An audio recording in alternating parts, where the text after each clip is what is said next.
Okay, it's time to wrap up the alignment videos. So I went and I found a couple different sources, and I picked them and I made a spreadsheet. I just copied it in. And basically on toe in, what they're saying is for a daily driver you want 1/16 of an inch. For advanced street, 0. For baseline autocross, 3/16 out. And for track, 1/16 out. And notice they say baseline. I guess that means you can adjust from there. So in reviewing the video, it looked from the camera angle that, which was better than the angle I could get, looked like I have 3/16 out. So since I do intend to autocross, I'm going to stick with that. Now the negative of that is on roads that have uneven surfaces, like they're rutted from heavy traffic and things like that. The steering can be a little twitchy. But let's forget the camber for now and go right to the caster. Okay, this is for a stock Corvette. They recommend 2.75 degrees positive regardless of whether you're using it for daily driver, advanced street, autocross, or track. And mine is at 3.5. So I'm going to stick with that because, and apparently alignment specs must be like opinions. Everybody's got one. So Van Steel says that for caster, you should adjust it to the max possible for every situation. Now they didn't give autocross, but the negative of going over the 2.75 is that steering becomes a little more difficult. The positive is you have better straight line visibility, straight line handling. So since my toe setting may make it a little twitchy, but my camber setting is going to give me straight line stability, I'm going to try it and see if I need to make an adjustment from there. If it handles well, and the negative is with more caster is it makes it steering harder to turn, but I have power steering, so I'm not really all that concerned about that. So I'm going to stick with those. And then for camber on the front, for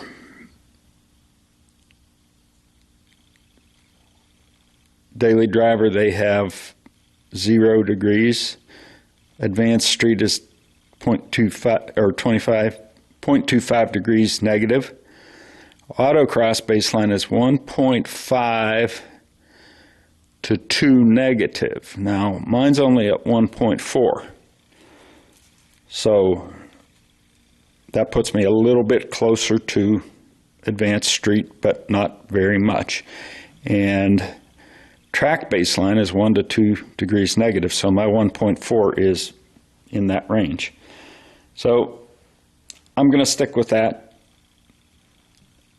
And then let's see, camber, Van Steel says 0 degrees for a daily driver, 0.25 to 0.5 negative for advanced street, and 0.75 to 2.0 for track. And again, my 1.4 is right in the middle of that. Now, rear Van Steel gave the rear toe in degrees, and I couldn't find a reliable conversion that I knew enough math to do for that one. So I'm going to go with the specs on the stock Corvette. So for rear toe, they say a daily driver is 1/8 inch in. Advanced Street is 1/8 inch in. Autocross is 1/8 to 1.4, and track is 1/8 to 1/4. And track is 1/8 to 1/4. Since I'm at 1/8, that fits all of these. So again, I'm going to leave it at that. And Van Steel, they state the toe in degrees, so I can't get any information from that. So bottom line is, it looks like everybody's got their opinion on where to start for any of these things, within reason. And I am pretty much dead on for autocross baseline. And if I don't find that too annoying on the street with twitchiness because of the front toe, I think everything else is well within the range of where I want to be. And if my front toe is the only problem, then I can easily put it on the rack, you know, turn it quarter of a turn, see what it gets me on each side, to bring it in some and to get closer to the zero, I guess I'd shoot for. But, you know, if I do it once and I'm in by a 32nd, I'd probably leave it instead of playing with it.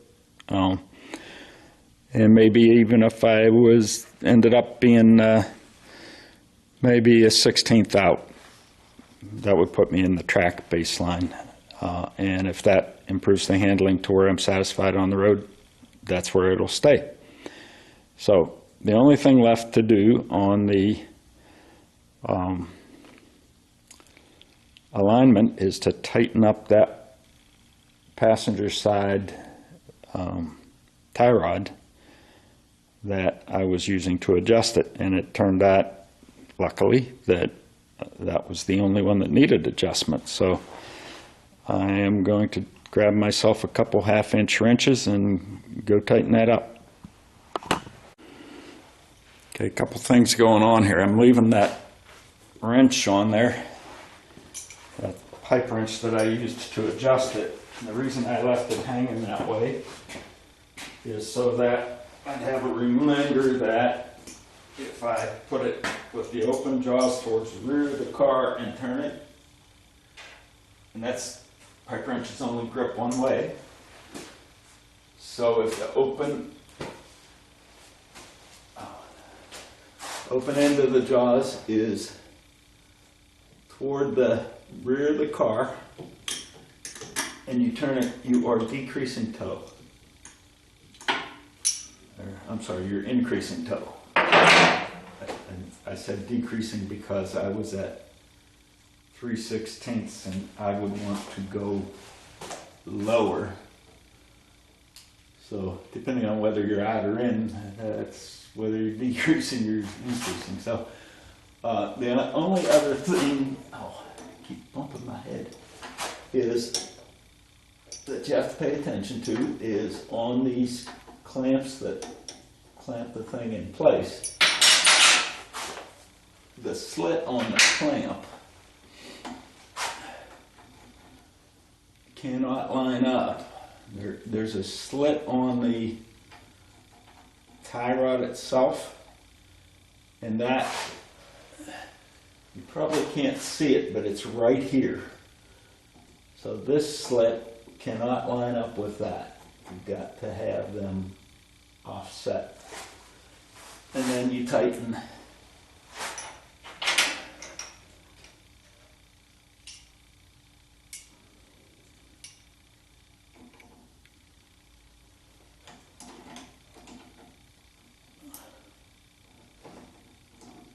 tighten the clamp, both sides. And that's not going to work with the ratcheting in. So this is going to be probably a slow process where I have to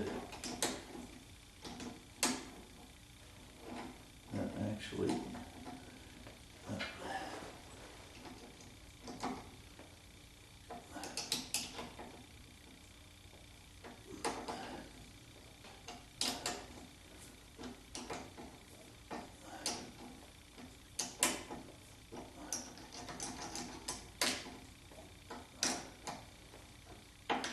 I'm actually putting this at an angle where it's easy to get the wrenches on so that I can clamp it tight.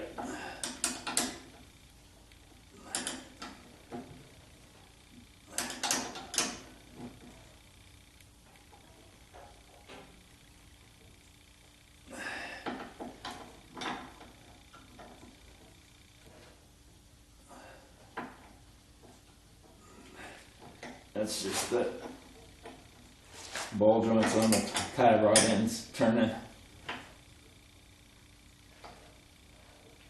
Okay, that's good and tight. Now to find the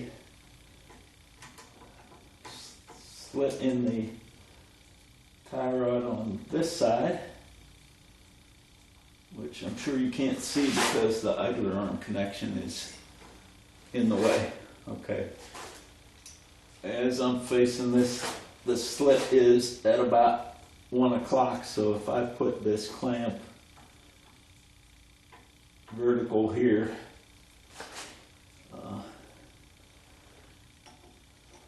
we're well away from the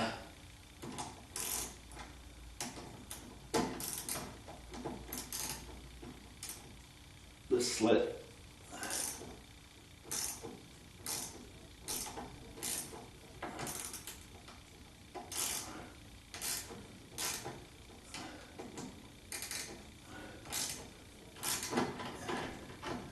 This thing wants to move because it's loose, so make sure it doesn't come off of the tie rod itself before you tighten it, or as you're tightening it.